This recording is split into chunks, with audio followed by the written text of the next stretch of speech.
Hello, Telvani here, and today I want to share with you a genuinely fun and profitable Atlas strategy for Path of Exile 3.25 Settlers of Kalguur. This is a Tier 16 Atlas strategy that doesn't require a huge amount of investment, and honestly doesn't even require a crazy strong build. And yet I've found that this strategy can compete with the likes of Strongboxes, Harbingers, and Essences, all at a fraction of the cost. Additionally, it's incredibly good gold and experience per hour, and the best part about it is that it feels almost elk and go. So, what is the strategy? I'm talking about magic pack size juicing.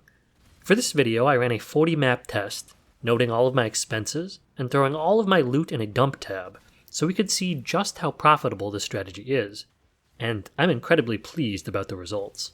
But first, a bit of backstory, and feel free to use the timestamps to skip ahead if you just want to get to the meat of the strategy.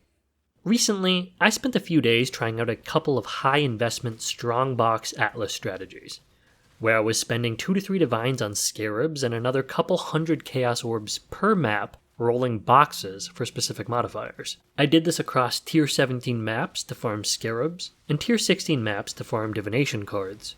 And while I found these strategies to be lucrative, assuming your build can handle it, and you can get a hold of the maps, I just couldn't get into them personally. Something about spending 15-20 minutes in a single map, blowing a wad of Chaos Orbs on 40 strongboxes, wasn't my idea of fun. It almost felt like borderline hideout warrioring, akin to something like rolling flasks. One of my favorite things to do in Path of Exile is to just blast maps. Kill a bunch of monsters, get a bunch of loot. That's Path of Exile at its core to me. So I started looking for a strategy where I could do exactly that. I wanted something that felt pretty zoomy and didn't have a whole lot of waiting around, while at the same time packing as many monsters and as much loot as possible into these maps. I had already been running Essence for most of the league, and I was tired of clicking open dozens of Essence monsters per map. So I started to look at things that added monsters to the map without a wind-up mechanic. Things like Delirium, Beyond, and Elder or Shaper influence, but nothing quite felt strong enough. That is until I landed on this strategy, Magic Pack Size Juicing. Basically, we are going to be juicing our maps full of shrines, altars, and extra magic monsters, all at maximum pack size. No waiting around forever for them to spawn in, and no fussing about with strongboxes. Just full blasting. And the best part of this is that magic monsters drop more gold and more items, and more maps than normal monsters. So we're going to be looking at some very solid returns. Alright, so what exactly did we do in this 40 map test? Starting off, we used 3 Divination Scarabs of plenty on every single map. These cost us a little over 1 chaos per Scarab, and each one is going to add 3 additional packs of magic monsters that have an 800% increased chance to drop Divination cards. We're honestly mainly using these just for more magic monsters in our maps, as magic monsters drop more and better loot than normal monsters, but the additional Divination card chance is a nice added benefit as well. Next, we are going to be using an Influencing Scarab of Hordes, which costs us a little over 2 chaos each. This will give us a whopping 40% increased pack size on our Eldritch minions, leading to more altars and more loot. We are also going to be running Domination on the map device, giving us 3 additional shrines per map for 3 chaos per map. And thanks to the shrine nodes on the Atlas tree, every single shrine is guaranteed to be accompanied by a pack of magic monsters. Finally, we will be using a Scarab of Monstrous Lineage for a little over 3 chaos each, which gives our magic monsters a 40% increased pack size. And this Scarab will apply to all of the magic monsters in our maps. So those 9 additional magic packs we're getting from the Divination Scarabs, the 3 additional magic packs we're getting from Kirac Domination, and it even stacks with our Influencing Scarab for any magic packs of Eldritch minions we get. Basically, this Scarab synergizes incredibly well with everything we're using here. Next, I valued our maps at 4 chaos each, and Chisels at a little under 1 chaos each. For this test, I decided to run Beach, as it's got a decent number of monsters in it, and I like the layout. I should note that we've scried Underground Sea onto Beach, in the hopes to pull some Divine Beauty cards. You could honestly run something else like City Square or Jungle Valley, so long as you've got a decent card scried onto it. This is an altar farming strategy, so I am spending the first 10 to 20 seconds of each map just mad dashing to the boss in order to kill it. So really pick whatever card you want to farm and whatever map layout you like best for this kind of thing. Finally, we spent about 1 chaos per map re-rolling our maps. I wasn't looking for anything special here, just map mods that my build could run, and at least 75% item quantity.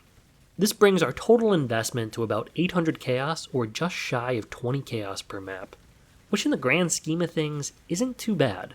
Close to half of those costs are simply the value of the maps, chisels, and elks and scours. And we're spending less than 10 chaos per map in the Scarabs, so this is about as budget friendly as it gets. Next, let's take a look at the Atlas Passive Tree. This is an altar farming strategy, so we are grabbing all of the altar nodes, here, and here. We're also taking a lot of the shrine nodes.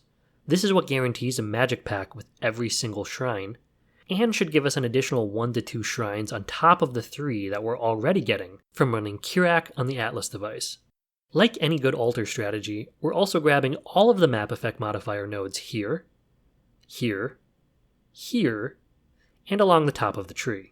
We're also grabbing some Scarab nodes and blocking most league mechanics, so we can focus on getting good Scarabs like Harbinger and Ambush.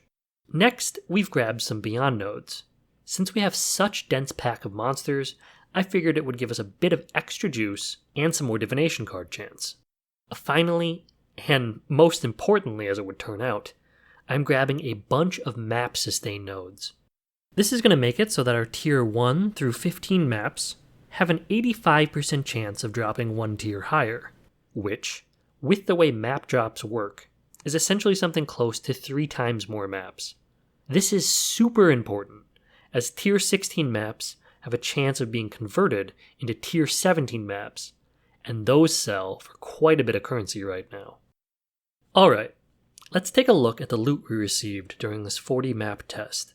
As you can see, a good chunk of our profits are coming from maps and Scarabs. We had 40 of our favorite maps drop during this test, meaning we are just sustaining our map pool, which is actually kind of insane considering we are not running singular focus. This 1,280 chaos only includes our favorited maps, tier 17 maps, and influenced maps that dropped during this test. But I should note that we had about 75 other tier 16 maps and close to 10 unique maps dropped during this test that have been completely excluded from our profit calculations. Moving on to Scarabs, I feel like we got a little bit lucky.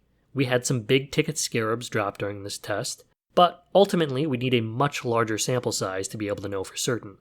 Next, we had close to 3 Divines and Eldritch currency.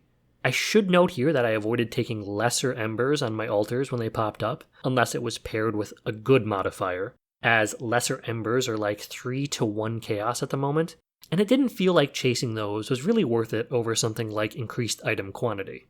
Moving on, we had about 2 Divines and Bubblegum currency drop, and about a Divine worth of raw chaos drop, with most of those chaos orbs coming from altars. Surprisingly, we had 0 Divine orbs drop during this test, but, like I said earlier, I think we got a little lucky with Scarab drops, so that probably helped balance things out here. Next, running 40 maps, we had about 165 chaos worth of estimated value from invitations. A Searing Exarch invitation is worth about 100 chaos right now, and you get one of those every 24 maps. So running Searing Exarch influence on your maps averages out to a little over 4 chaos per map. Moving on, we had about half a Divine worth of blueprints, rogues markers, and deception contracts that dropped during this test. I have excluded all non-deception contracts from this figure, as I don't think those sell very well, but it should be noted we did get an additional 25 contracts during this test that have not been included here. Finally, we pulled 4 Divine Beauty cards during this 40 map test. None of them ended up getting duplicated, even though I was often taking the chance to duplicate divination cards on altars. But this feels pretty much in line with some of my previous testing, and you can expect to receive a few more divination cards running a strategy like this, as opposed to a traditional altar strategy, as we are running all of those divination Scarabs. One more thing of note is that I gained almost 600,000 gold during this test, meaning we were pulling in about 15,000 gold per map. I still haven't bought the max rank mining upgrade in King's March, so you could probably expect another 1,000 gold or so per map if you have that. Alright, all of this brings our total revenue for this 40 map test to about 27 divines, which, when we subtract our initial investment of 4.5 divines, we get around 22.5 divines in profit for this 40 map test, or roughly 95 chaos profit per map. These maps, like I said, were incredibly quick to run, feeling almost like Alk & Go, and I was running them in anywhere from 2 to 3.5 minutes. This averaged out to about 20 maps an hour, or a little over 11 divines an hour.